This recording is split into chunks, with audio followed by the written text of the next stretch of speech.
in Anchorage.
Claim your luggage and all.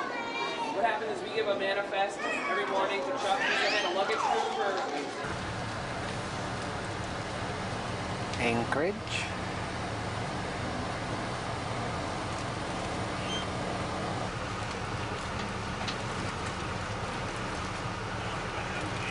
Oh, we're going to get another card for tonight.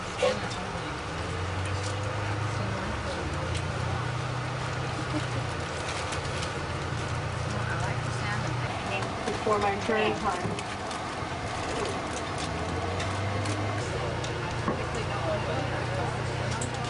Where you went?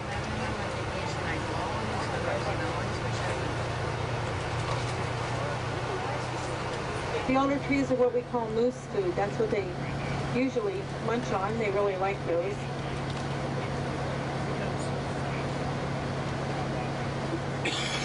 Sailed up this looking for the Great Northwest, where the Atlantic and the Pacific join together. Of course, he didn't find that right here.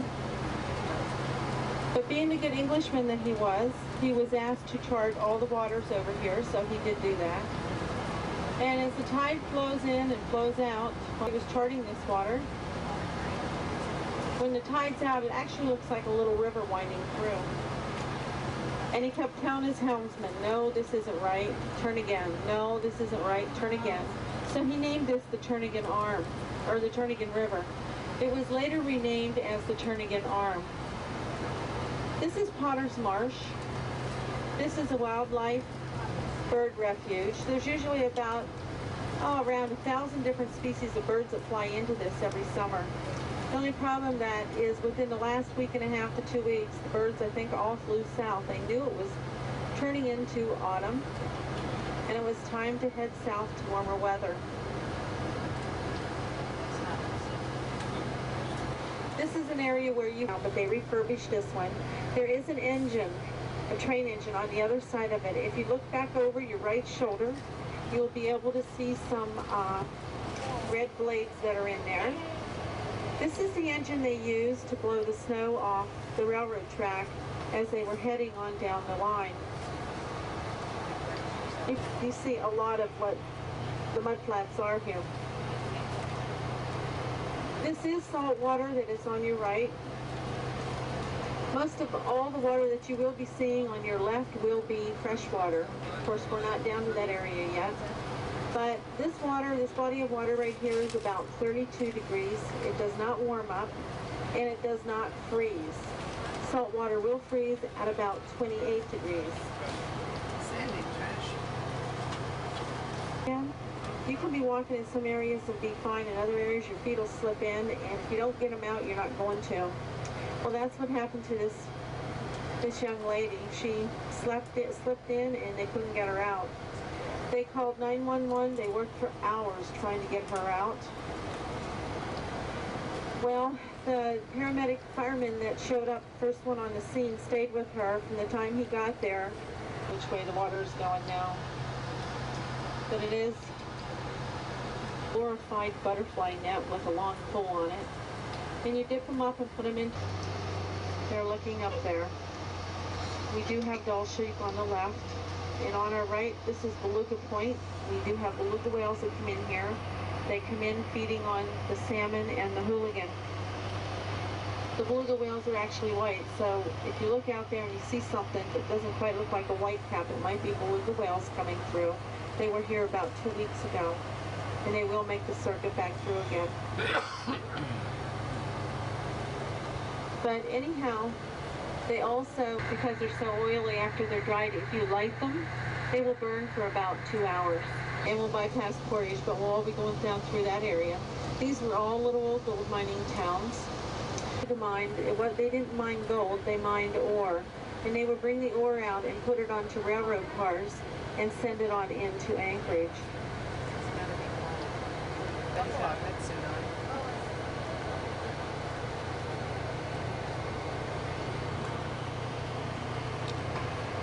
There is a mine down here. One shaft is still visible. It sits right down here on the left. They still do mine this area, although it is also opened up to the public where you can come in and you can pan for gold. We are fishing right now. The tide is going out. This is one area you're going to find combat fishing. Combat fishing is where we stand shoulder to shoulder. Some streams, it's not just shoulder to shoulder, it's 3 people deep. This is big business. When you hear fish on, if you're standing next or close to that person and then hollered those 2 words, then it's common courtesy to reel in your line until they get their fish banked.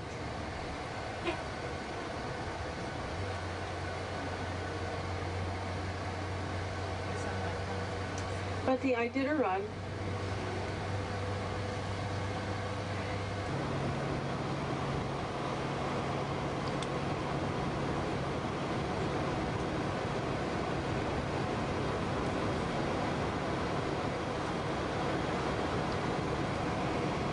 The purple flowers you got along the road. I can't hear you. The purple flowers? The purple flowers or the pink flowers? Pink, I guess. All The right. purple pink flowers, Yeah. they're fireweed. Fireweed. Oh. Fireweed, they are a wildflower. There is dwarf fireweed and then regular, this is regular fireweed here. They, when you look at them real close, they almost, you look at the petals, they almost look like a wild orchid. They are edible. You can brew teas from them. Some ladies make jellies out of them. That's the road we just traveled up around across the way over there. This body of land in front of us is actually the Kenai Peninsula. The beginning of it. It's not the Kenai Peninsula, but it is the beginning of it. We are now leaving the borough of Anchorage.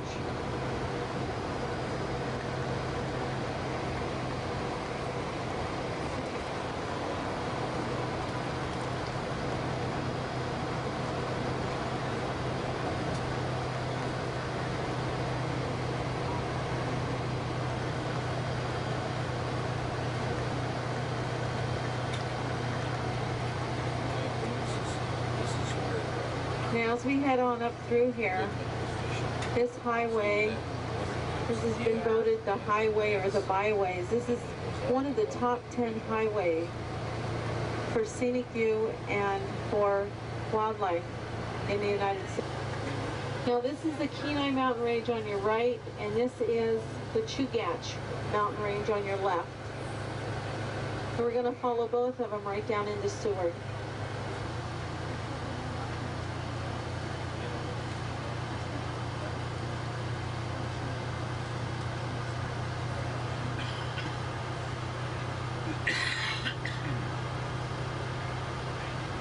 Winter haven up here for all of us snow machiners. We either head up to this direction or up towards Willow, Talkeetna area, heading towards Denali for the same reason, more snow and real low winds. It'll get real warm and the windows will fog up and you won't be able to see out. So we'll just kind of work with it here.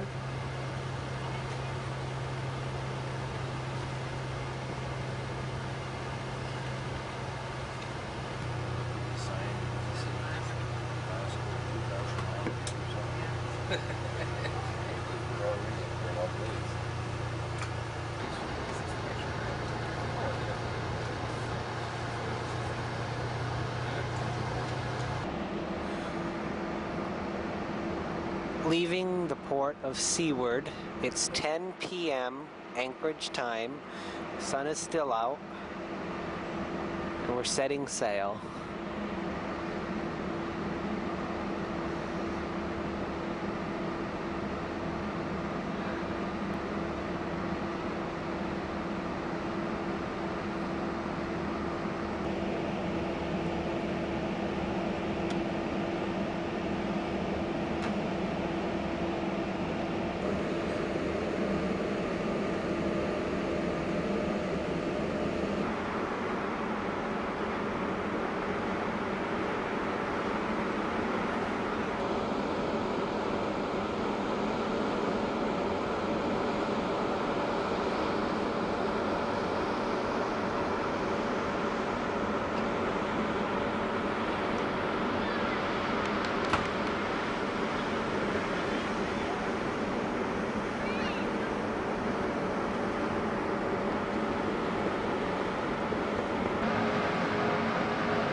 .30 p.m.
were way over there.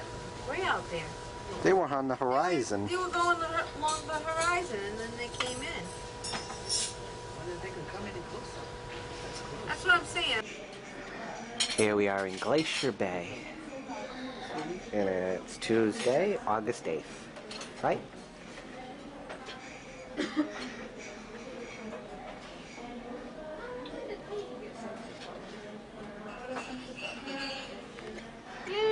People are eating lunch. Don't look up. How is it? Is it good? Very good. Good. Excellent. How's the coffee? Good. Real good. Ready to go home? Hmm? We haven't spent, well, I don't know if they spent any money. What? We haven't spent any money, but we have. And just how much have you spent up? I really don't know, but the slot machines have taken some from me.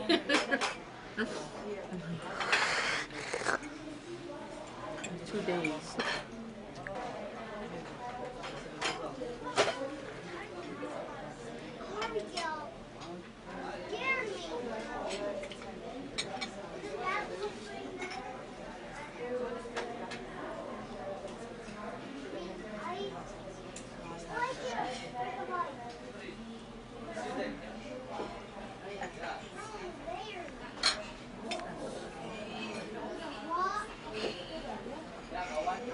So we can't hear any of that here.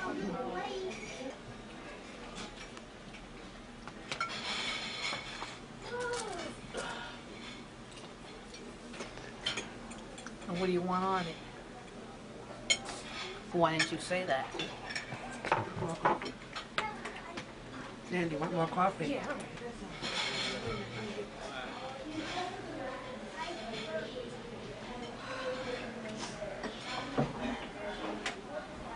Getting another cup? Yeah.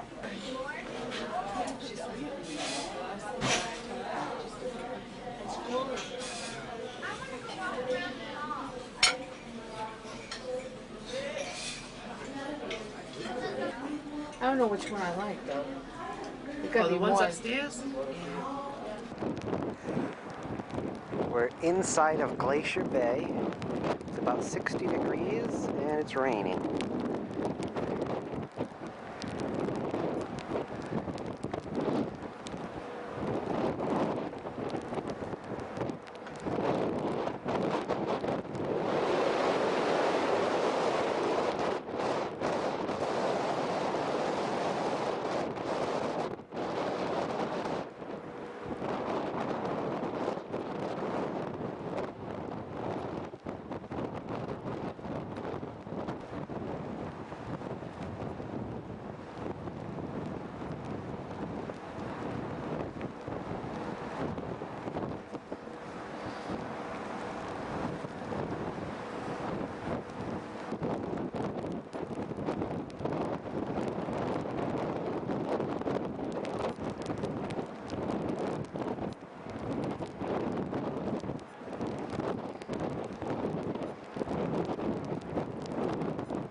rock and sediment. It has a very dark colored face, indicating that one of the primary ingredients of a glacier is rock.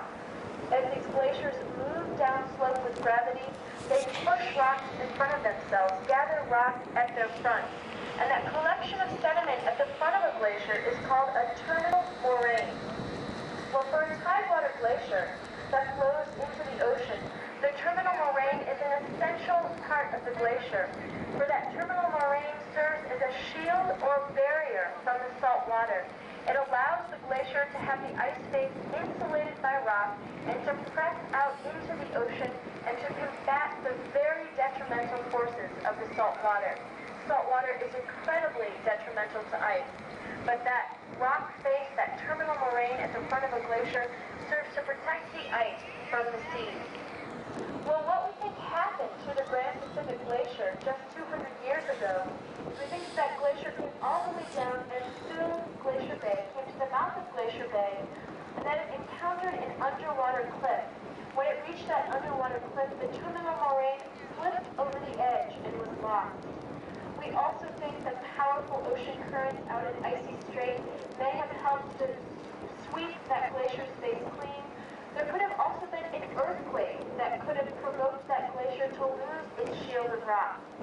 In any case, as soon as the Grand Pacific Glacier lost its terminal moraine and the ocean was able to move in and begin eating away at the glacier from all angles, the ocean very quickly unzipped that glacier up bay, again causing the most rapid glacial retreat that we know of in the history of the planet. So these glaciers retreating has much to do with sediment, have much to do with climate and precipitation. We don't think the glacial retreat that has occurred here in the last 200 years has as much to do with something like global warming. We think primarily it has to do with the Grand Pacific Glacier's loss of a terminal moraine.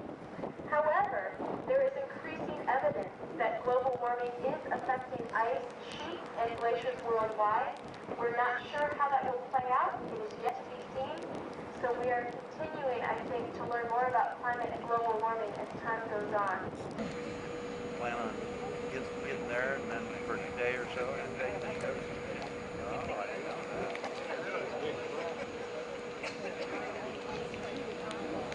Right, okay. That's right. The buses wouldn't be running except they were going to the ship. Well, the train would have been all right. We found out about it after.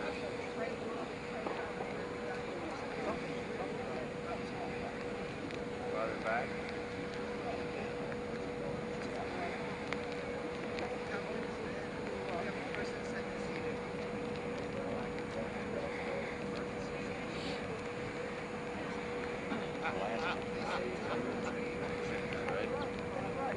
Mother Nature wouldn't care.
But if he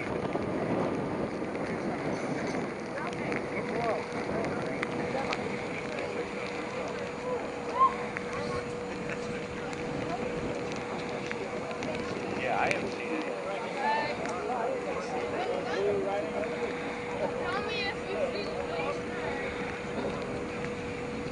She was out here for a while, but I'm going down.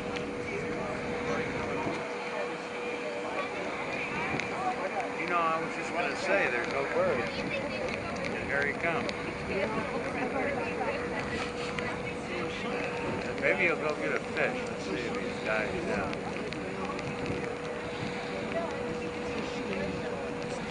Birds? Oh, there they are. Okay. This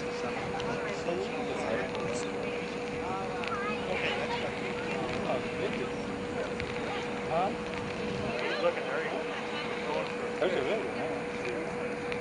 Scout.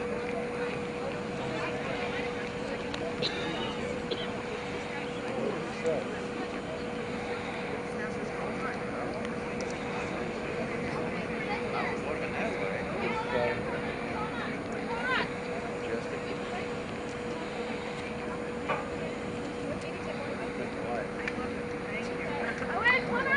She doesn't like to take pictures, so this is the first one she used to take pictures.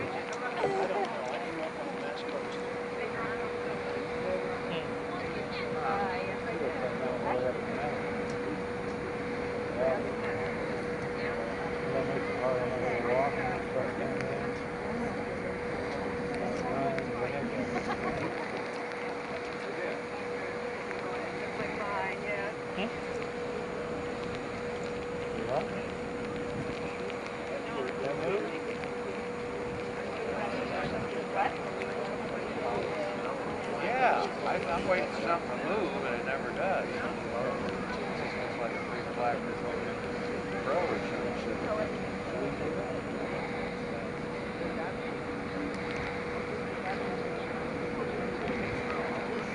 Yeah. Okay. Where was she slow?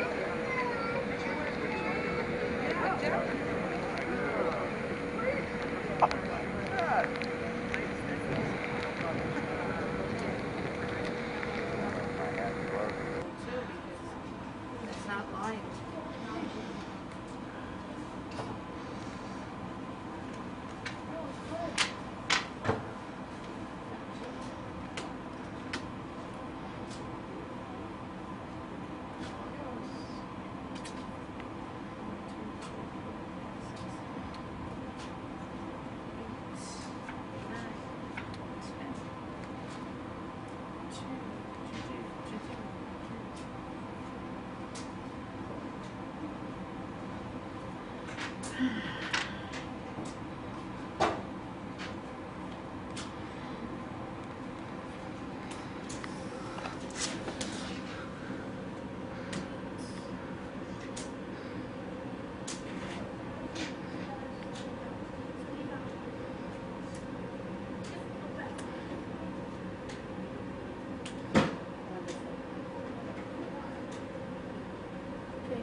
Next to this.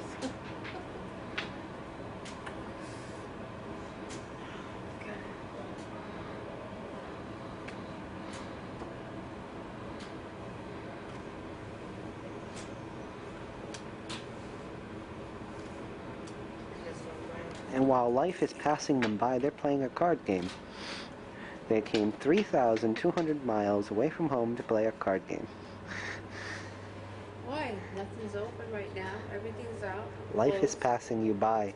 and we're having fun. It's about- We're not the only ones in here playing cards.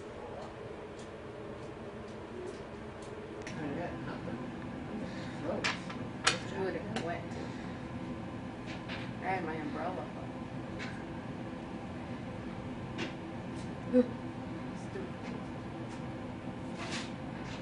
I never got to see. I want to see the whole.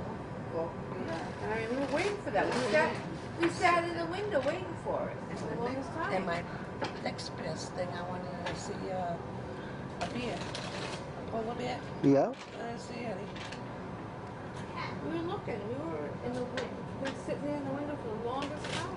All I got to see was seagulls.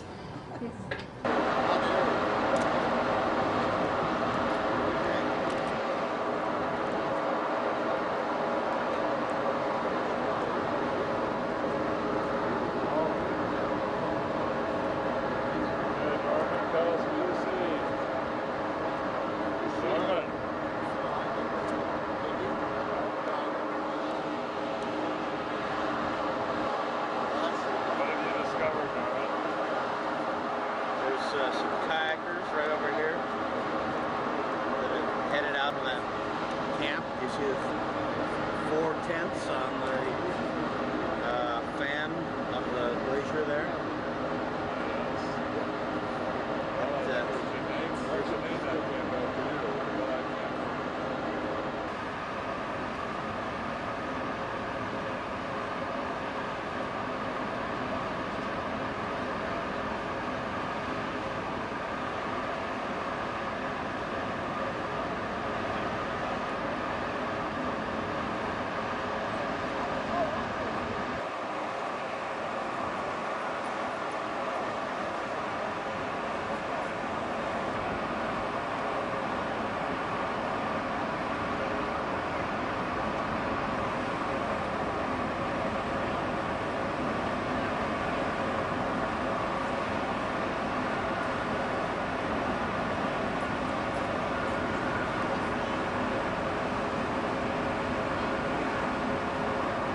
thing, and then go up on that corner. Go up that ladder right there.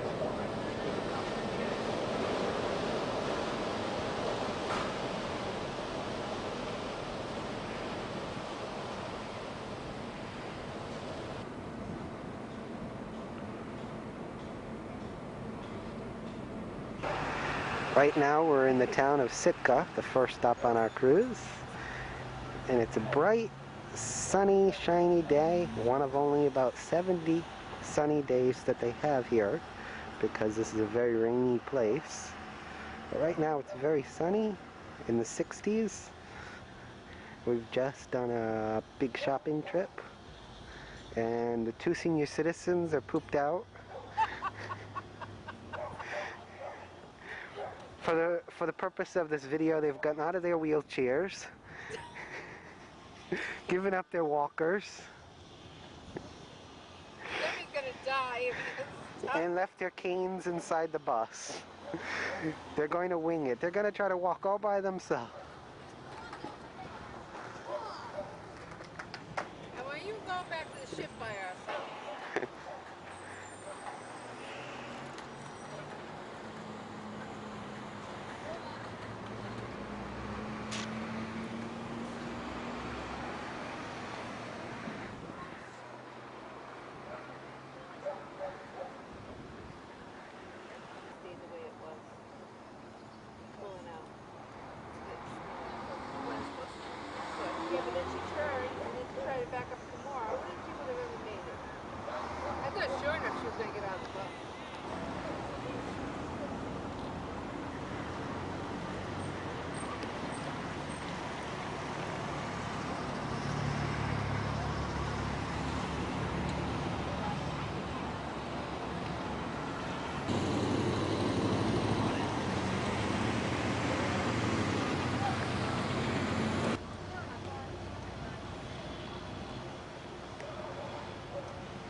All of these boats are fitted for fishing. Commercial fishing is our main industry.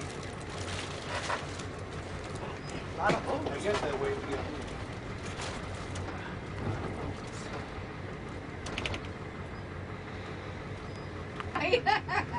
On the left is the Russian bishop's house. Now it belongs to the Department of Interior. They're part of our federal government, Clintonville, and they have. This is where the Russian bishop actually lived and taught, etc., during his realm in Russian America. It's still set up almost exactly as it was when he was here. Again, on the left, we have St. Peter and local stone.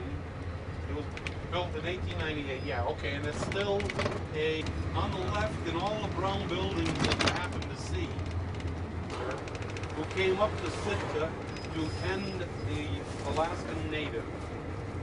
He came up to this area and he set up a school, which eventually became a high school, then a junior college, then a full 4-year accredited college.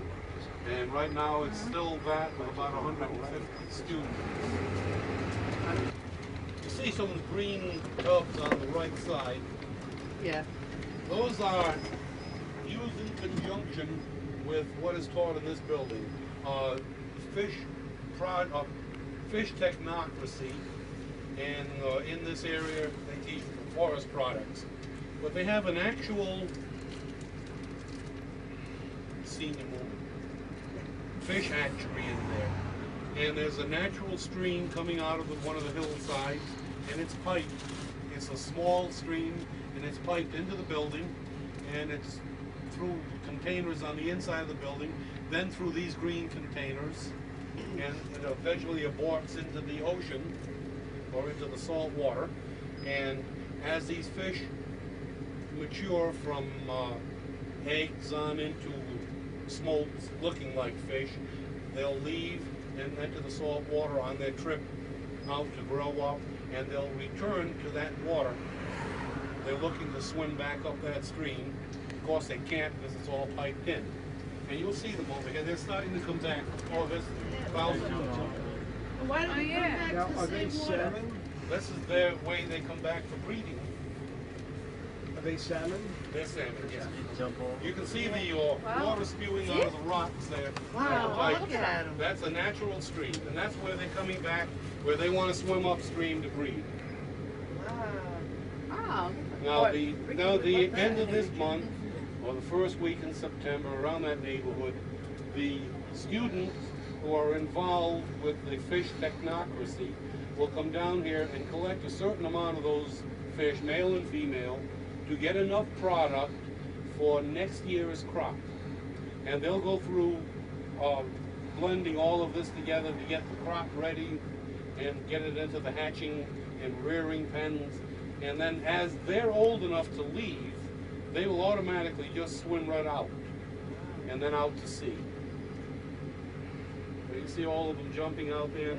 The ones on that side of the net haven't made it in yet, but they will. How do they make it in through the net? It's a one-way net. They push it, they come in, and then it closes. So they can't get back out.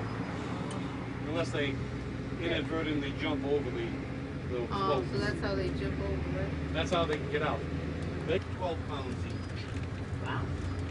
That money will go back to Sheldon Jackson College. See, they're pulling them in down here. Sitka National Historical Park. This is also part of the Department of the Interior. We call it Totem Park because there are quite a few totem poles here. They've taken some down for repair, so I don't see as many as I used to see. Seeing they don't clear these things with me, I didn't know about it.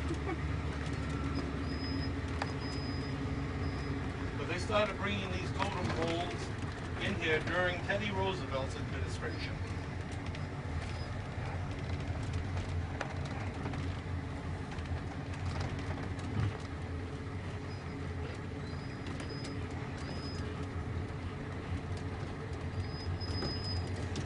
See these flowers? You can see where the blooms were down lower and they're blooming up towards the top. It's called fireweed, and native lore has it that as when the last buds open on the top, 6 weeks, you will have your first snow. Well, it doesn't quite work here, but it sure as heck does up to Fairbanks and Anchorage and points well north. It's like the radar. Groundhog. Yeah, groundhog. Have quite a few different math and English, etc. The only thing that they're specializing in at all is forest technology and the fish technology.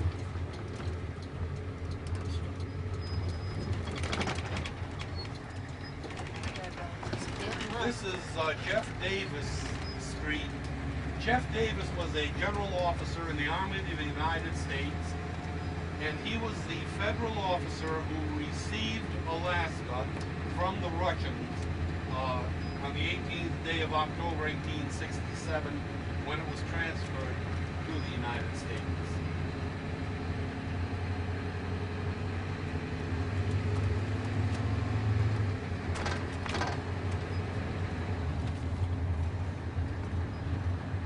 Worked their homestead, eventually died, and were interred here.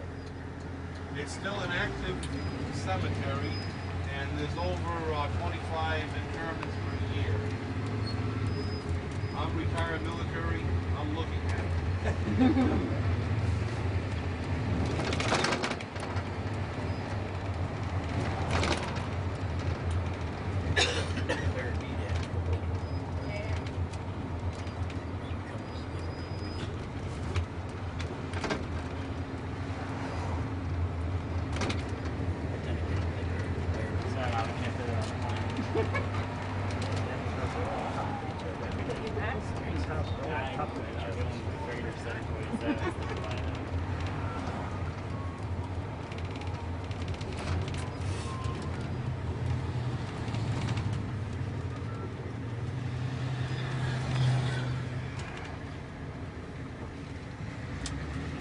right is Swan Lake. Swan Lake was the confluence of two streams. The Russians hollowed it out so it would fill up and give some water area where they would harvest ice during the winter time.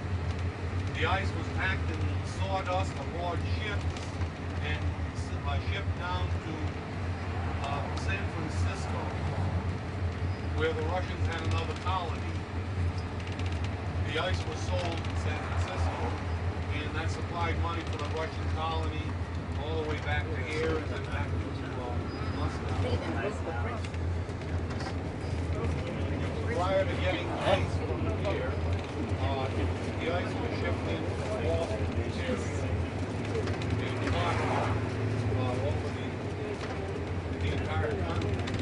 Services our local youth. And the second is Mount Edgecombe High School, which is a boarding school, one of 4, that's operated by the state of Alaska. It services the outlying villages who have high school students but no high school. The kids will be sent in to Sitka at state expense, educated, and then returned to their village when they completed the school year. Do they go home at all over any vacations? If they have the money, they're allowed to. Otherwise, they're boarded by the state for the year. That's correct, for the school year.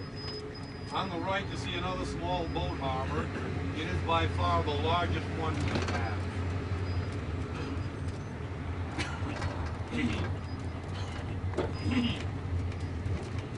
In front of us, you'll see an aircraft hangar, a water tower, a hospital building, and the red roof is Mount Edgecombe High School. This used to be a turnaround point for naval aircraft who were returning the injured fighting men from the combat area in World War II to here, where they would be treated and repaired and sent back to combat or whatever their disposition was. The aircraft that came in were repaired and ready for their flight back in there's 2 hangars here. You see this one, there's another one that's masked by these towers, these hangars. The water tower is no longer used, and the hospital was turned over to Bureau of Indian Affairs after the Navy didn't need it. The World War ended. It's still a native hospital. It's run by a civilian consortium, still designed expressively for the Alaskan Navy. The hangar now is a gymnasium for the high school. You see another white hangar. That hangar is the University of Alaska Southeast Campus. In that building they have all the classrooms, etc. are set up where an individual can come in and earn their Associate of Arts degree or Associate of Science, their bachelor's degree, or do a lot of work towards their master's or doctorate. It's very well run and it's very adequately staffed by the University of, it's about 20 degrees below zero in there, and full of fish. We have 2 fish processors in the city, and they will get fish directly from the fishermen. The fishers will pull up with their boat and just offload it right into the seafood processors, who will process them, get them ready for shipment out. All they're doing really is and they're packing them that way. That way they can be taken care of by the local stores the way they want to do it. One of the processors, you see 3 trucks here, and each one is just frozen solid. They'll fill them up with fish. Oh, it's Florida. Didn't see the shore.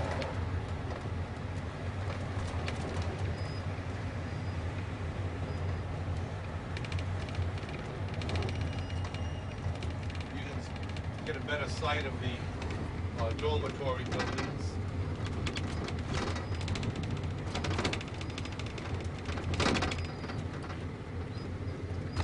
Coast Guard cutter Woodrush on the opposite side. She's a buoy tender. Boy, this is the Alaska Pioneers Home. It's one of 4 long-term health care facilities that was set up by the state of 34. The requirement to be allowed in was to have spent the previous at least 30 years in the state. Then your hospitalization or long-term care would be free. The United States Supreme Court knocked that 30-year requirement in the head, knocked it down to 30 days. A lot of people moved up from the lower 48 to take advantage of the free health care. And the state of Alaska.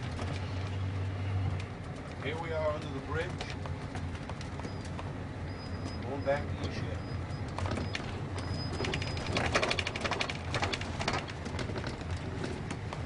Right in front of us, you see the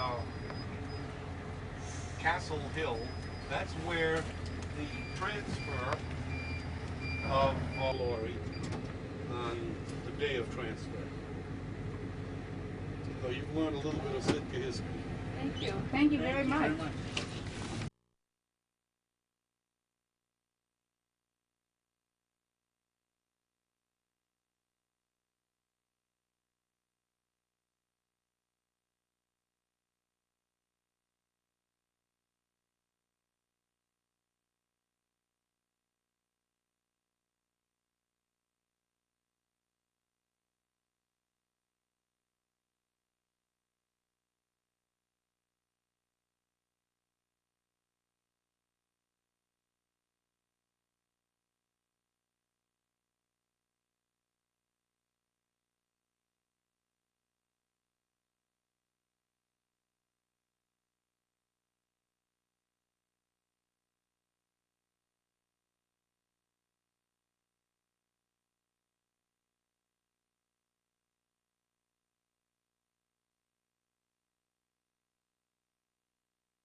now on top of the Mendenhall Glacier.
Actually been raining for about a month straight. This is only the third day of sun that I've seen in a month. So I don't feel very lucky. I want to thank whoever brought the sun. I did.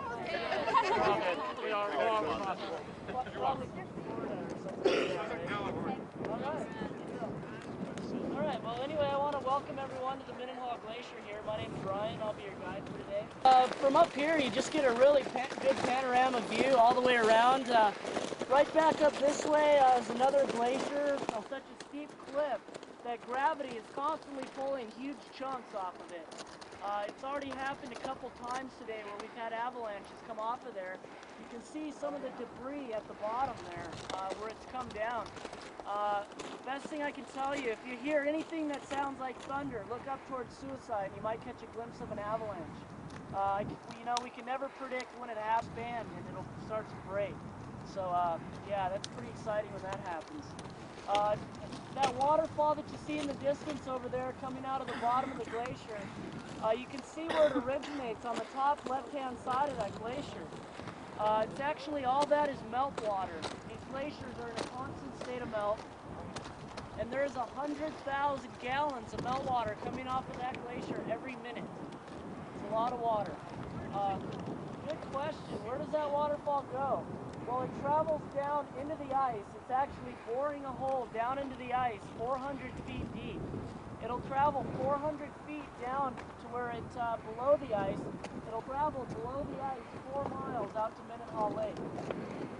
So there's actually subglacial streams beneath all these glaciers. They kind of, it's all the meltwater. Yeah. But anyway, just walk up this way looking for that. It's filled with water too.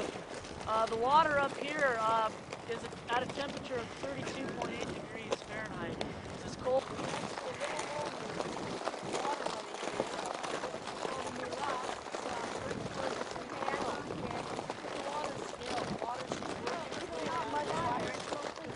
Take a look around. I will ask, however, we don't walk any further up there. You can see how broken apart the ice is up in that area, and it just gets way too dangerous. But if you want to spread outside the side here and take a look around,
We're now at the top of Mount Roberts Mountain, which is 2,000 feet above sea level.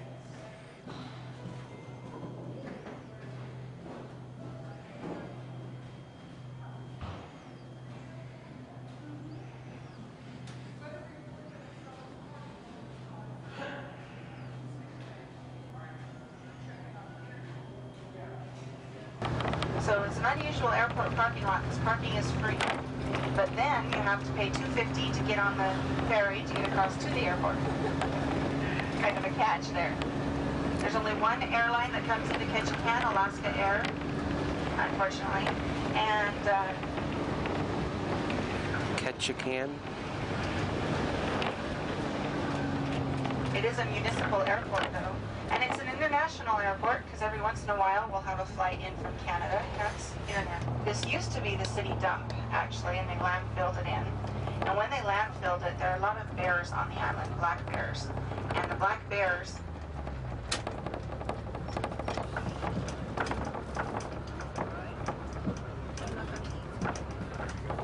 coming into town, getting into people's garbages. And they kind of a three strikes you're out program for the black bears on the island. They come in and become a nuisance. And so because it was a territory, all of the fish and the game was all regulated by the federal government. In fact, to give you an example, there was one little beautiful creek, little cove that a cannery set up in, and they put a fish trap across the migration route of the salmon. A fish trap is a floating concoction of logs and chicken wire. The independent fishermen, and also because of that, many of the canneries in the area had to shut down. Unable to get fish through fish traps, they had to just close down entirely. Brought the salmon back for the servants to eat, and she told the servants not to let Raven know that she could do this thing, that she could create the salmon. And so Raven, the servants agreed, but Raven figured it out. It's like, they're not starving to death, so they must be getting food from somewhere. And he made them tell him where they were getting the fish. And he found out that she could create salmon. He made her create more and more and more so that he would just live off of her. And then she went down into the ocean, and before Raven could catch her, she turned back into fog and she drifted away.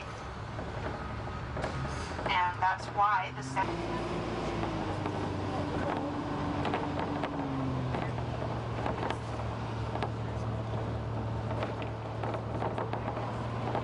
Those are fishing boats, commercial fishing boats that are in that harbor. Look like there's some longliners and some purse seiners out there. What happens in this area is they have different areas are open for fishing for a certain amount of time, and then they close. And so when there are no openings, all the fleet comes back into town. Must be closing somewhere right now. So here's the tunnel. We came through it on the way out, and now we're going to go around it on the way back.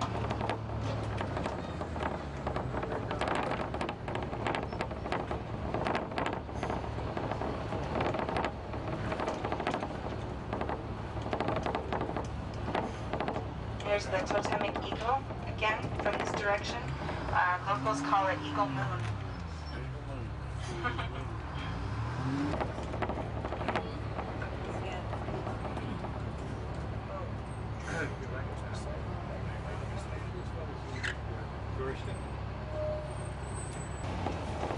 This is Mission Street going off to the left right here with the Welcome to Ketchikan sign over it. It's a great place to take a photo. Good photo off right there.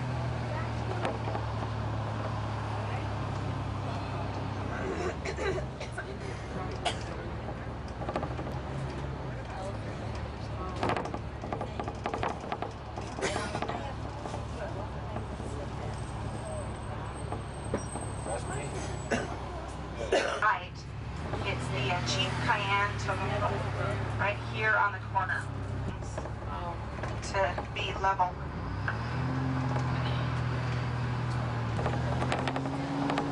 We get back here in the old part of town.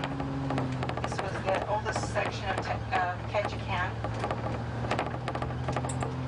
A lot of old houses and buildings back here.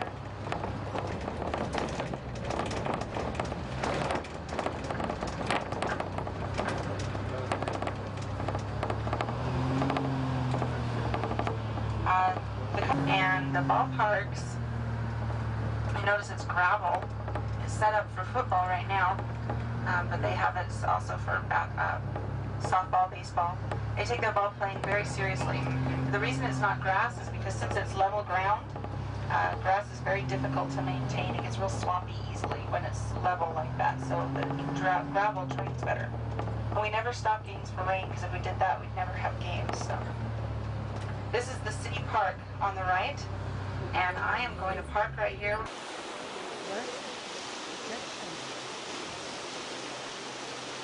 Yeah, he's dead, right?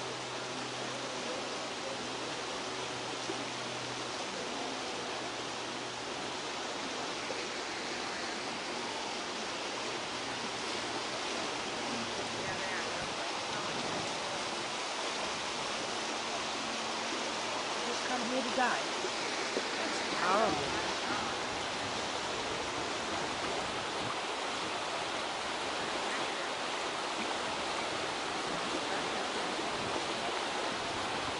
Good size, not. Ricky would be proud to catch one of those. Oh, Ricky would love this place.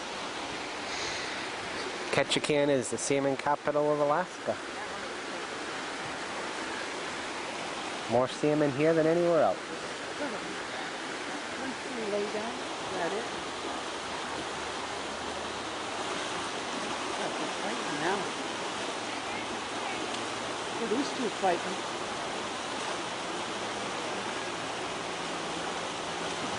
They're fighting. What for? You have to be first to get up there. They're not going anywhere. What is them? See them fighting? Yeah. You think we can get up to freedom? The first one to freedom wins. They didn't get up this far.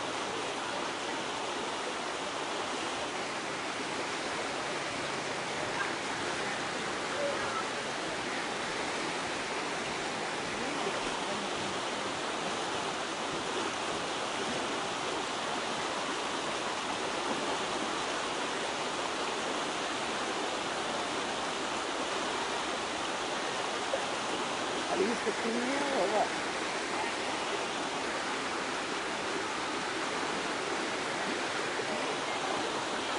The group's left without us. I don't care. Yes. I'd rather watch the fish. More interesting. They gotta come back this way. Right? Eventually. A lot of salmon running right now. Check it out.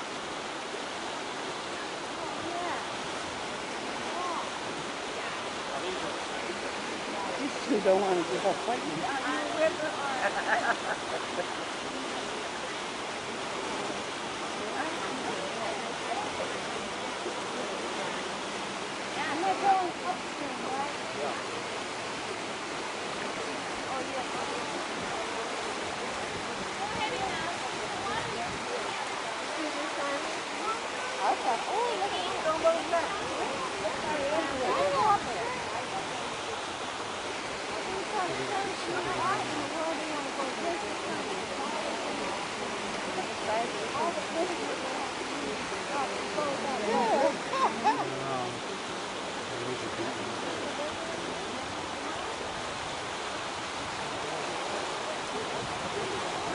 Died already.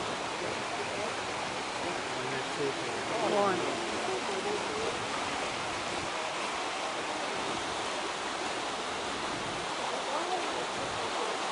Salmon down there? Yeah.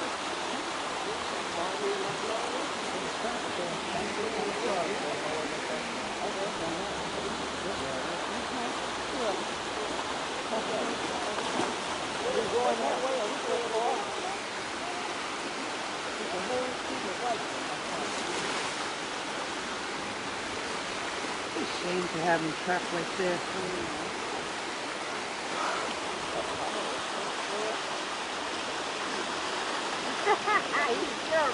They don't know enough to turn around and go back. They can't go anywhere. Right down there There's again. a fence. Huh? There's a fence down there. Well, why trap him here and let him die? What good is it? And how did they get through the fence?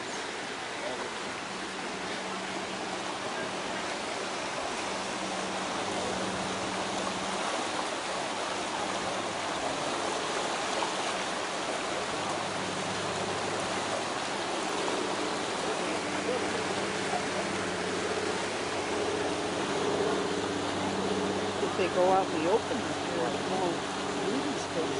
Over here there's no breathing room before they die. Could be.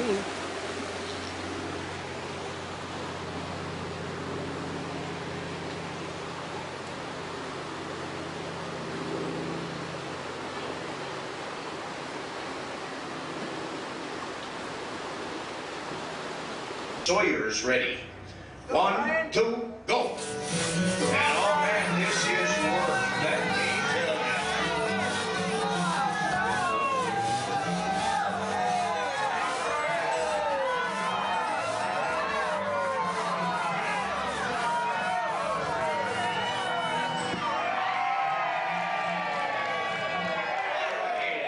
Brian with the single buck win right there. You know, the old timers that had to pull these saws day in and day out gave them a very appropriate name. They called them misery whips. And man, that is a lot of work. Well, we're going to an axe throwing competition now, and pay attention because later on in the show, I'm going to ask for a volunteer from each side to come out and try their hand at axe throwing. We're going to let the fellas have one warm-up throw, and then they get 3 throws for points. And when we start scoring the points, the red is 5, the green is 4, the yellow is 3, and the black is 2. Here's a warm-up for Dave. Wow. That's too bad that's just a warm-up throw. If you don't want to warm up, you got to tell me that before you fling the thing. Okay, Andy would have... Oh, and he burns a 5 for a warm-up, too. Okay, now, first throw for points. Now watch everything go to heck. Okay, Dave up first for Dawson Creek. And we encourage you to holler for your guy. Also, heckling is allowed too, yeah. There we go, 3 points for Dave on his first throw. Here's Andy's first throw. Well, Andy got a 4.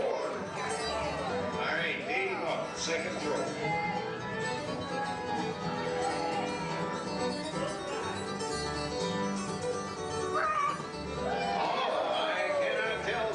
He's got any red?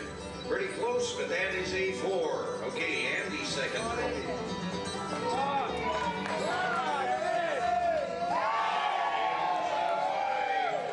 And so, third and final throw. Dave got 7, Andy got 9.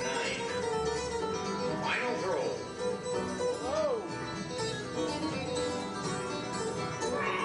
Okay, he got his 5 on there. That'll give him a total of 12.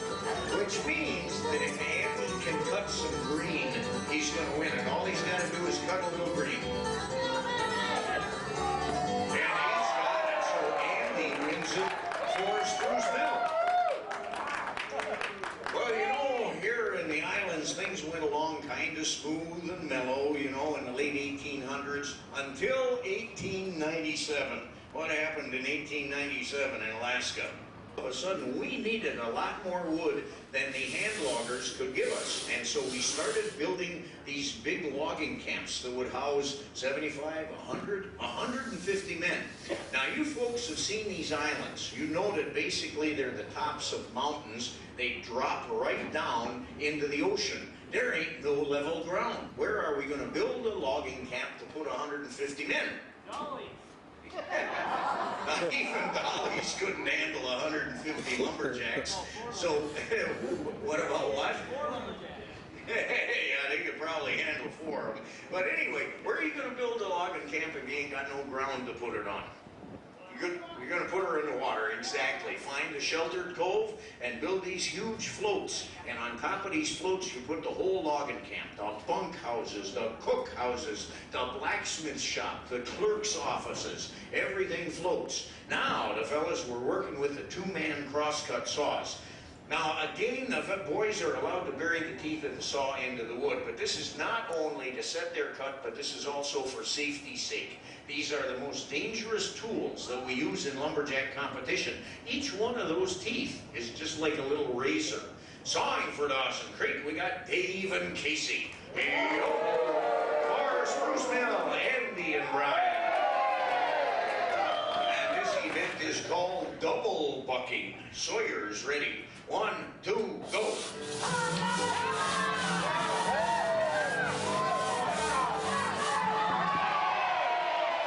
That was a close one, but Spruce Mill gets it.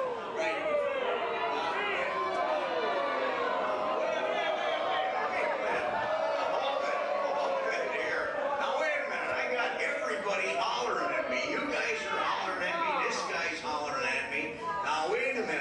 Okay, first of all, let me explain this to you. In lumberjack competition, it is not when the separation takes place, it is when the block hits the deck. That's why a lot of this judging is done by ear. And there was a definite clunk clunk there, and I stick with my decision. Now,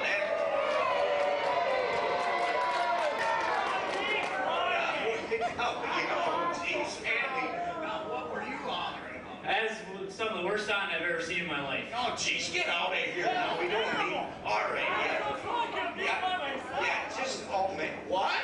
Wait, oh, no, wait. Did you hear what he just said? Did you hear what he said at the end? He said them guys were so bad, he could have beat them by himself. Oh, I think we ought to make you prove that, don't you? Nope, because I said I could have. I didn't say I was going to. No. You want to see Andy take on them two guys? Let's hear it. That's your team, yeah. Why did you say something like that? I guess, okay. Well, he got himself into it. All right, so we're going to let him set the team in the sun. What? I'm warning you now. Yeah? Don't blink. Why not? Don't blink. Yeah, it's going to be real fast. Okay, just get the saw on the wood and we'll get this race going here. Okay, so, whoa. Wait a minute. Whoa. You're bowing the heck out of that saw. Yeah, we got a problem. Yeah, what's the trouble here? This saw. What's wrong with that saw? Well, it's a two-man saw. It's got this other handle. Yeah. It's weighting the end down. It's causing it to bind up in the wood. I can't use the saw. Yeah, you're going to chicken out, ain't you? No, I'm not. No? Nope, today I brought my competition saw with me. So I'm back to run again and race these two lumber jerks. Yeah. Okay, all right, fine. Hurry up. Go get your saw. Let me explain what's going on here. The fellas, of course, have their own equipment that they compete with, and the saws are filed according to the individual. Now, we can see Andy there, a big guy like that. So he needs a hungry saw because he can pull it. When we say a saw is... Hey! Andy, now wait a minute. Now, I'm not going to let him use that saw. Now, why not? Because it wouldn't be fair. Well, anybody can see it's not fair. Their saw's like twice as long as mine. We are not talking about the length of the saw. You got a motor on that one. Which makes it really heavy, but I'm not afraid. All right, Dave, listen. He's got a chainsaw over there. You want to take him on anyway? Sure, we'll race that lumber jackass. It seems to me when he's gaining in horsepower, he's lacking in brain power. Okay, so they say they ain't afraid of you, son. Hey, wait a minute. What are you doing? Andy, what are you doing? Not cutting right. It ain't cutting right. Of course it ain't cutting right. You don't have the motor running. Now, you know better than that. Quit fooling around in front of the people and start the thing up and let's go. What? Yeah. You want to start it for me real quick, then I'll race him. Do you want me to start your chainsaw? Now, wait, Andy, have you ever run one of these before? No, not really. I'm mostly a chopper, climber, log roller. I don't do much chainsaw work. Actually, they never let me touch them. Yeah, well, I'll tell you, the time is ripe, I guess, for you to learn how to operate one of these things. And it's real simple, Andy. Now, starting the saw, look at that. See that curved black handle? With one hand, you get a good firm grip on that handle. Good. Now, you have a cord there. Do you see the other cord? Yeah, okay. With the other hand, you just kind of give that cord a big jerk. It'll start it right up, yeah. Okay. Hey! Wait a minute. What do you mean that guy over there starts them? You said a big jerk starts them. There's a whole bunch on this Canadian side. You better apologize to that guy. All right. Andy. No, he doesn't start. No, he doesn't start them. You give the cord a big pull. Now stop. Now wait a minute, Andy, you don't want that saw flying all over the place. You gotta hold it tight and steady right in front of your body.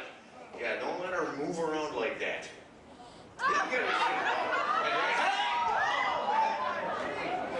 don't ever do that. Boy, you're gonna ruin a good pair of pants that way. Now, take that thing out. Now, you have a switch there and you gotta turn that on. Oh, it's a good thing I didn't tell him that before. And then you get a good firm grip and then you give the cord a pull. There, okay, now, did you hear that? Now wait, the motor fired up, but then it died on you. Do you know why the engine quit? Yeah, because it needs to be warmed up. Oh, that's right. Now, you know how to warm it up, I'm assuming? Yes, I've seen Brian do it a couple times. Okay, fine. Yeah, okay, go warm the thing up. All right, so it says we knows how to warm it up. And as soon as we get it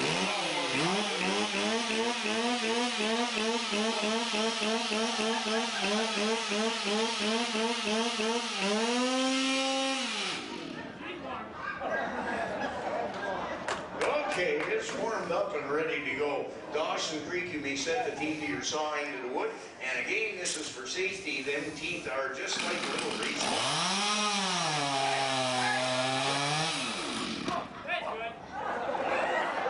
What do you mean that's good? What are you doing? I'm setting my teeth for safety. No, Andy, okay, this is my fault. You don't do that with a chainsaw. See, I didn't tell him this before. Andy, you only do that with a crosscut saw. With a chainsaw, you've got to start a new cut. Yeah, fresh cut? Okay, so we got the rules figured out, and now we are ready to go. No, you've got to start a new cut here, up on top. Yes, it's safe, it's safe. Okay, finally, Dawson Creek, your guys on the crosscut saw. Dave and Casey, yo-ho! Spruce Mill, there's your team. Okay, Sawyer's ready. 1, 2, go.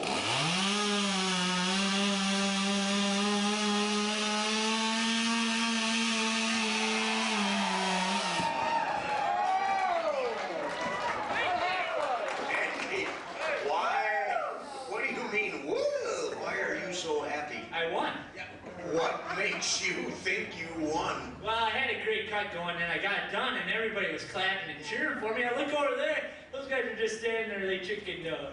No, Andy. Andy, they started at the same time you did. They raced you, and they beat you. The reason you didn't see him sawing was they was already done. No, is that true? Hey, they beat him, didn't they, huh? Bunch of liars over there. No, they ain't liars. Hey, it wasn't fair anyways. Why wasn't it fair? 2 against 1. Yeah, 2 against 1. Let's hear it for Casey and Dave on that crosscut saw. And let's hear it for Andy for showing us how not to start the chainsaw. Hey, speaking of chainsaws, Brian here has a real nice camp over on the other side of Gravina Island. And normally about this time of year is when he has to start putting up his firewood for next winter. Now here in Ketchikan in the summertime, boy, we got a lot of good things going on. We got festivals, dances, parades. Bingo. Oh yeah, bingo. Yeah, well anyway, last summer Brian missed everything. He was busy over in camp making his firewood, and he said, this is never going to happen to me again. So what'd you come up with? Well, I made up a couple of hot saws. I took a stock Stilo 66 chainsaw, put an expansion chamber on it, brings up the RPMs, and we're getting through that wood, and I'm going to make it to the bingo hall this year. Oh, to the bingo hall. Okay, well, he made 2 of these saws. Let's race these things. Now, when we race these saws, the fellas start the race with the saw on the deck, not running, and their hands on top of the saw log. On a go signal, they got to start them, pick them up, and they got to make 3 complete cuts through the wood. Now, we're going to let them warm up these saws. They are loud. You may want to plug your ears.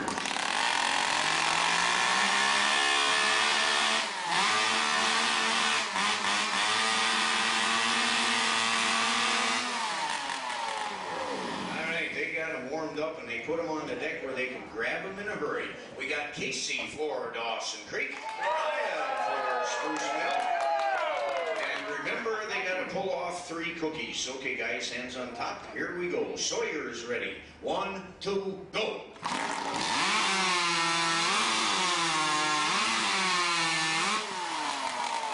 Casey, over here, Casey.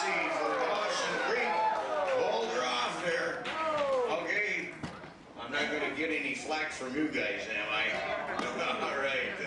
All right. Hey, our next event now, we're going to be using some tools that we use in the woods that every Southeast Alaskan logger has to know how to handle. First of all, them PVs.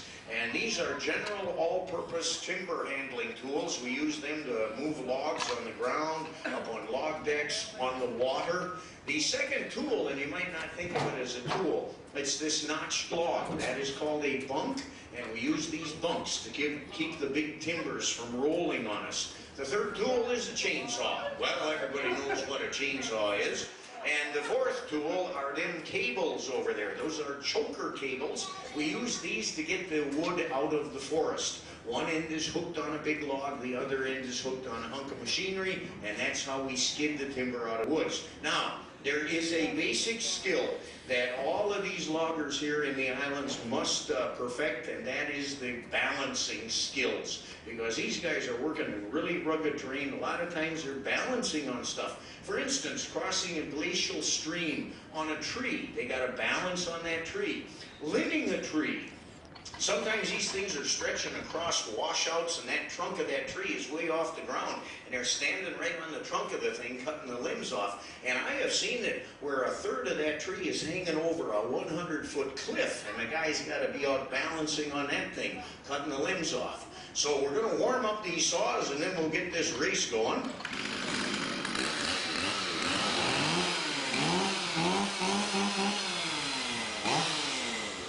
And we'll call this event Tools and Skills of the Forest Floor. We got Andy for Spruce Mill. We got Dave for Dawson Creek.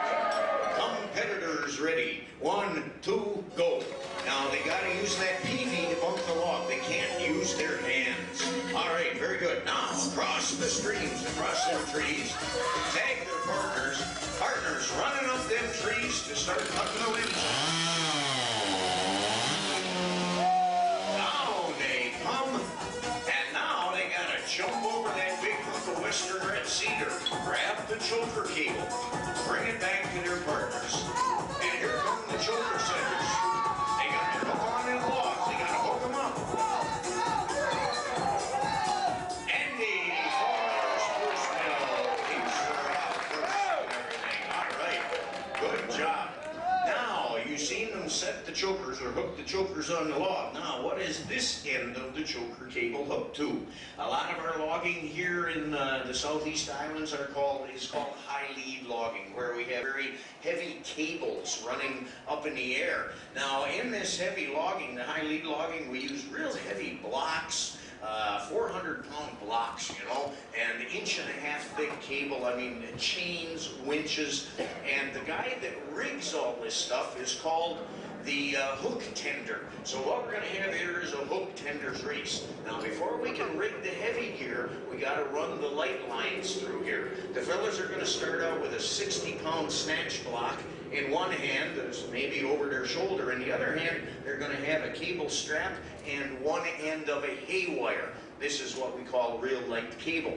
The go signal, they got to come over here and they got to put the strap around the anchors, open the shackle on the snatch blocks, and secure that strap in the shackle. Then they got to feed their hay wire through that block and take off back to the start-finish line. And the way we're going to know who wins this race is as they're pulling that hay wire, they're going to pull that block over.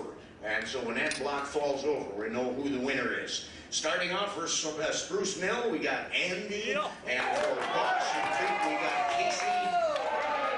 Okay, get them 60-pound blocks up in the air. Here we go. Competitors ready. 1, 2, go! All right, now they get a first thing, they got to get that strap around the anchor. Now you got to open them shackles, get that strap in there, and then you got to close and pin the shackle, and then put a cotter key through that pin.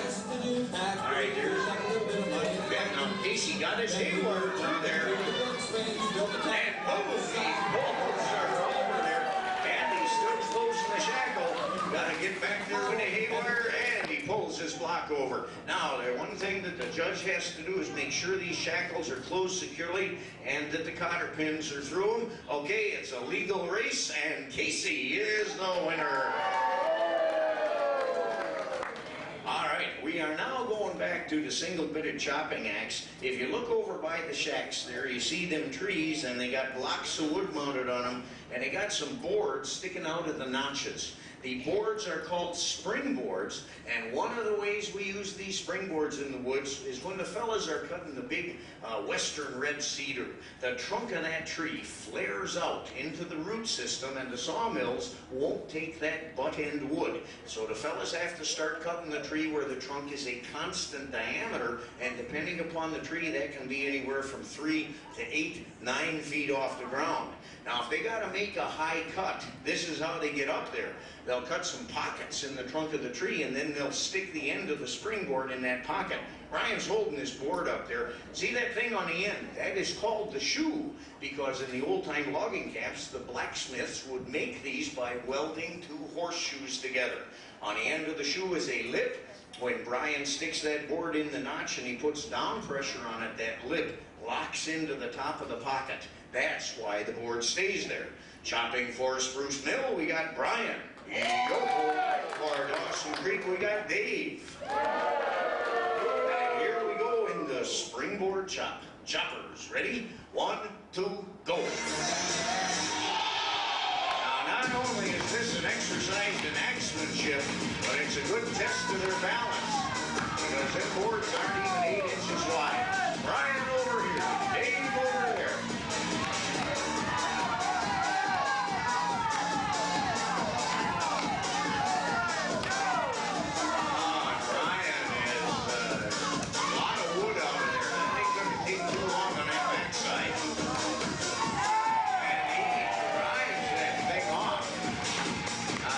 Chipping out on the backside there. Dave's got his near wood, and there she goes. But Brian with a very nice chop for Spruce Mill. We now have a demonstration for you. You have just got to see this. This is going to knock your socks off. Casey here, not only an excellent competitive lumberjack, but he is a heck of an artist. He really is. A lot of people look at him and say, hey, that guy, oh, and he's talented in other departments. Look at that, log rolling, wow. Well, anyway, let's get back to his artwork here. He is a wood carver, but he don't use knives or chisels. He uses a chainsaw. Would you like to see him do a chainsaw carving for you? All right. Well, what you going to carve for us, Casey? A little bit of my wildlife. Yeah, no, you can't do that. There are kids here. I mean, this is a family. Oh, I thought you meant like last night. Oh, okay, all right. An animal carving. What animal are you going to carve? A little critter I saw on my way to work today was a red squirrel. Oh, all right, a red squirrel. And you seen him today, so you got a good image right in your mind. Okay, now we don't want to take a lot of time here, so can we make this kind of a speed carving? Yeah, I can do a speed carve. Okay, here we go, folks. A quick carve of a red squirrel. Watch this man, this guy is something else.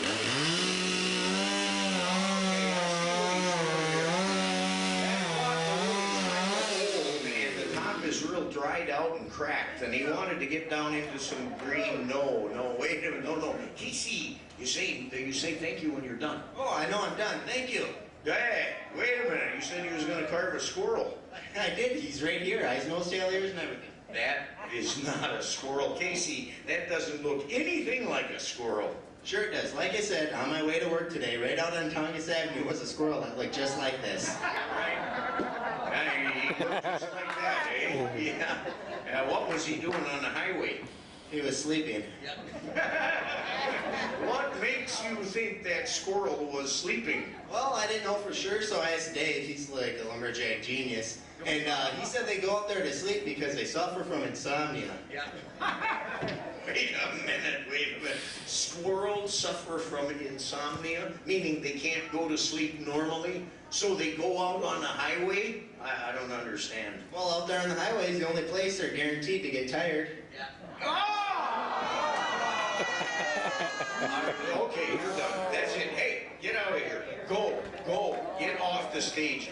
Oh, man, help! I need somebody to do a chainsaw carving here. Okay, great.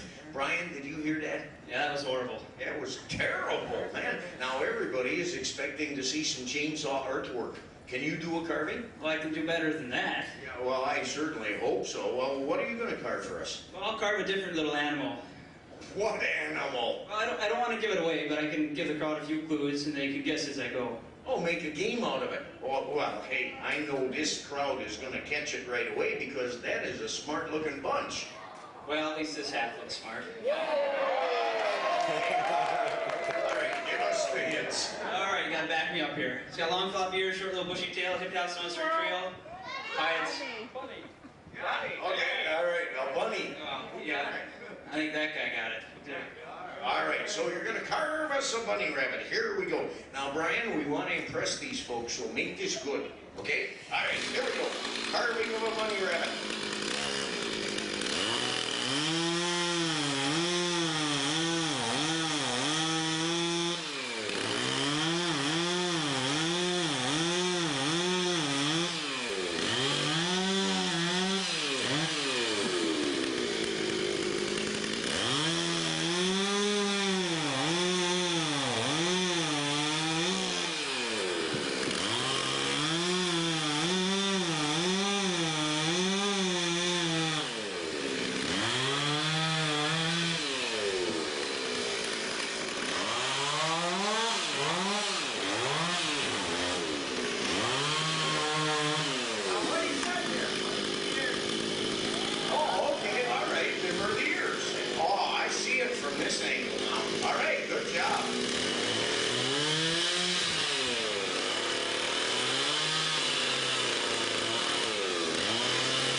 Encourage this guy.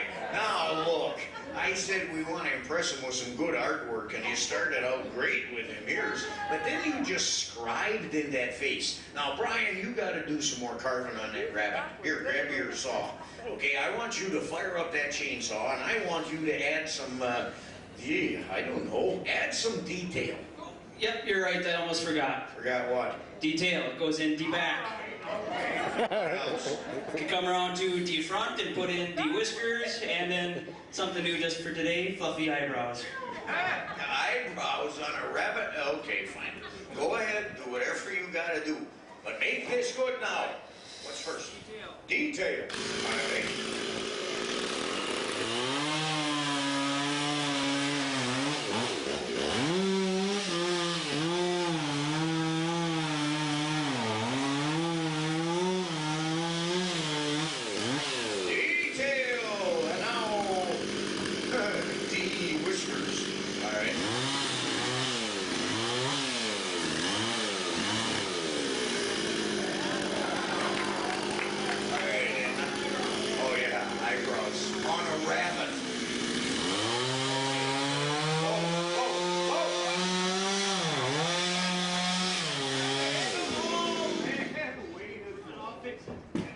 Fix it. No, you ain't gonna fix it that way, no. Fluffy eyebrow.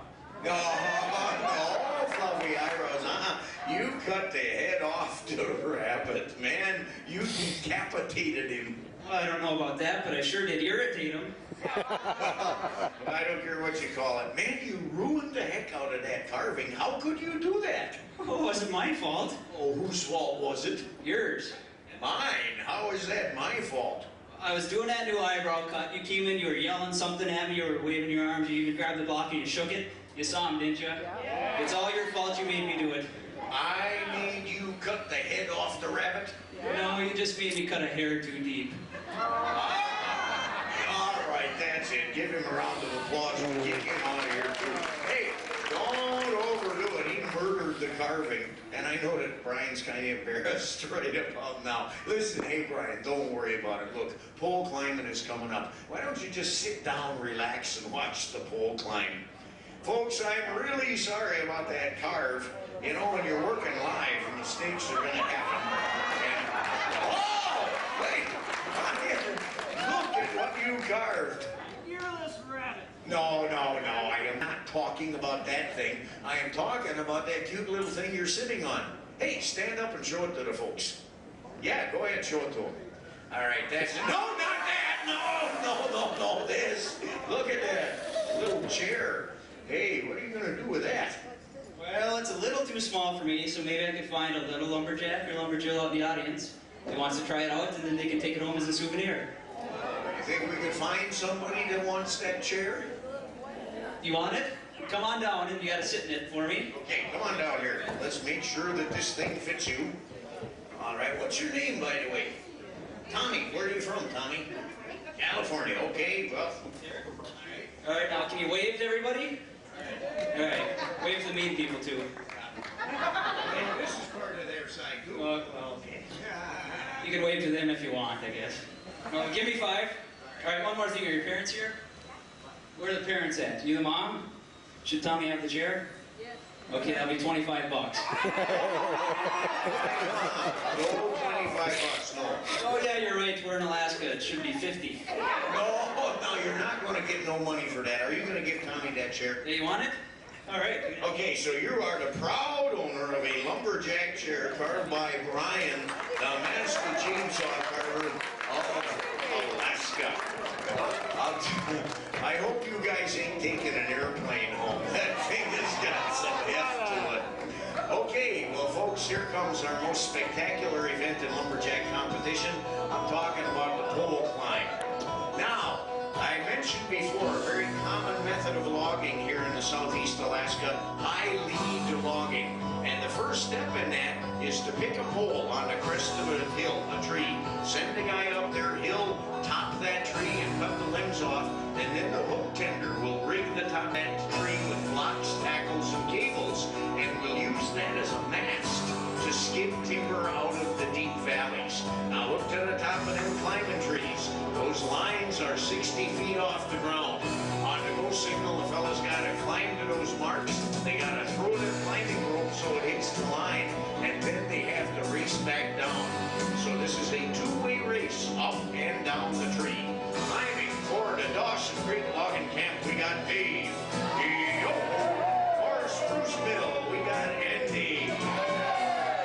Are you ready for this? Are you ready for this? There we go, climbers ready. 1, 2, go.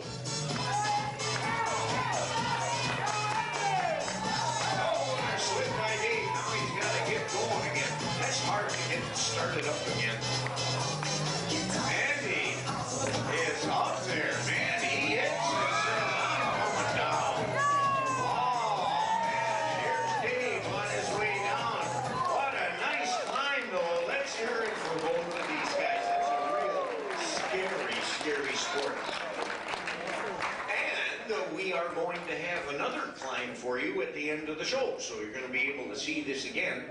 But in the meantime, right now, I'm looking for a couple of axe throwers out there. And all right, madam, come on up here. You got your hand up in the air in a hurry. So I got one from Canada. Now I need somebody from the United States.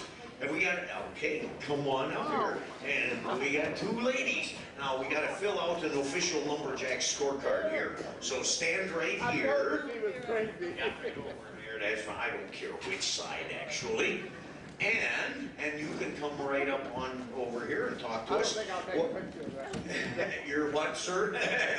Okay, what's your name and where do you live? Lillian, I'm from Westfield, New Jersey. Okay, Lillian from New Jersey. Okay, and I bet you I can spell this, but don't worry, Lillian, nobody's going to see this. Did I get that right? Who says lumberjacks are dumb? Okay, Lillian, now what do you do in New Jersey? Do you work? Yes. And what kind of work do you do? I'm a proxy solicitor. Well, now, lumberjacks don't know them fancy legal terms, so what does that mean? A company handles corporate meetings. Okay, a company, you're still losing us, you know, I mean, we understand things like dog, cat, saws, axes. I deal with Wall Street. Oh, you deal with Wall Street. Have you ever wanted to throw an axe at anybody? Oh, yes. We're going to teach you that skill now, Lillian. You are throwing, let's see, where did we get you? From the Canadian side, right? So your coach is going to be Casey. Go on over there, Lillian. He'll get you going. What is your name and where are you from? Vera, and from Lake Worth, Florida. Okay, Vera from Florida. And Vera, are you still working, or are you retired, or? Retired nurse. Oh, a retired nurse. What department did you work in primarily? I work for hospice. Oh, hospice. Oh, that's a tough job. Well, anyway, throwing axes. Boy, you got a big clock hanging around your neck there. You won't know. You won't forget what time it is. Okay, Vera, your coach is going to be Brian over there, so walk right around the pond. He'll get you going. Now, we're going to give them one warm-up throw. And yeah, that's the move you want to make, Lillian. Both hands, the axe coming right over the head. Now, we may have to adjust the distance here for the ladies. I might want to bring her a little closer there, Casey. This is kind of an awkward throw, and also the weight of the axes is something that we haven't handled before. There you go, and good. All right, now that's the right move, Lillian. No, that was the right move. So now we just got to put a little more oomph into it. Now the coaches will adjust for distance. They'll see how the ladies throw. Okay, yep, you're up, Vera. Oh, look at that. Vera's putting her hat in axe throwing mode. Okay, now right over the head. This is a type of throwing that nobody, you don't do. Okay, now she's going over the shoulder. It's, oh, yeah. All right, now Vera says, hey, I ain't no running. Now wait, Vera, come on, bring it back here. Listen, do you want to try a throw? Do you want to try a throw, Vera? Let's just try it and see what happens here. Now, there is weight. I mean, these are not little hatchets or tomahawks. These are axes. All right, well, that wasn't too bad. All right, well, we've had our warm-ups. Now, ladies, you are throwing for serious points.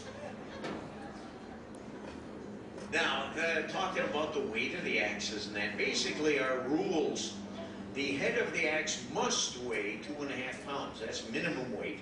And the handle has to be at least 24 inches long. Okay, Lillian up first. She steps, and now step into that, step good, and fling her. Yeah. Oh!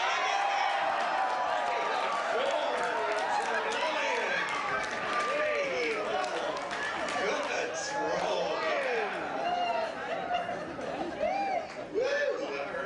Okay, Vera. And step and throw hard. Throw at the same time you step. There. It's kind of a lunge into the thing. And yes, okay. So Vera with a yo-ho on her first throw. Okay, Lillian. Let's see if you can do that again. That was a good one.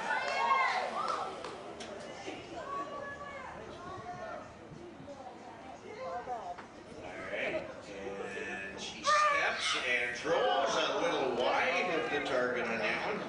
Okay, Vera. And I don't know if Brian is making adjustments. There you go.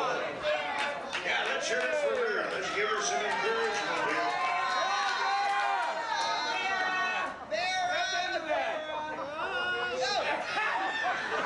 Okay, Vera, you got, okay, the effort is too much for her. All right.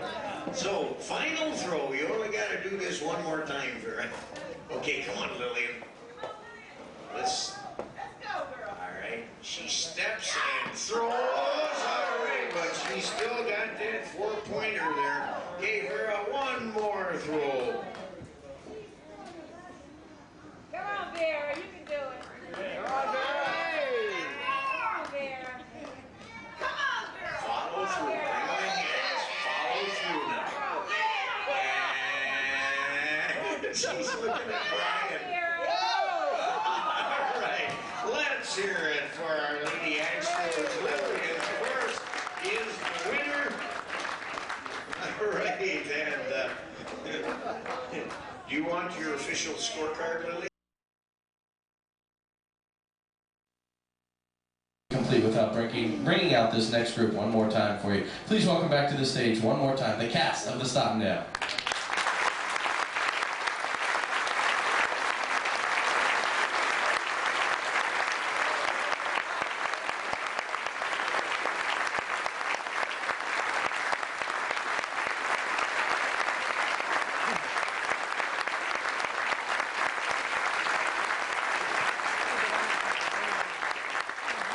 On a different note, ladies and gentlemen, I hope that you've enjoyed your stay here on board the Statendam. To our repeat guests, I hope that we've once again met your expectations. To our first-time guests, I hope that we have far...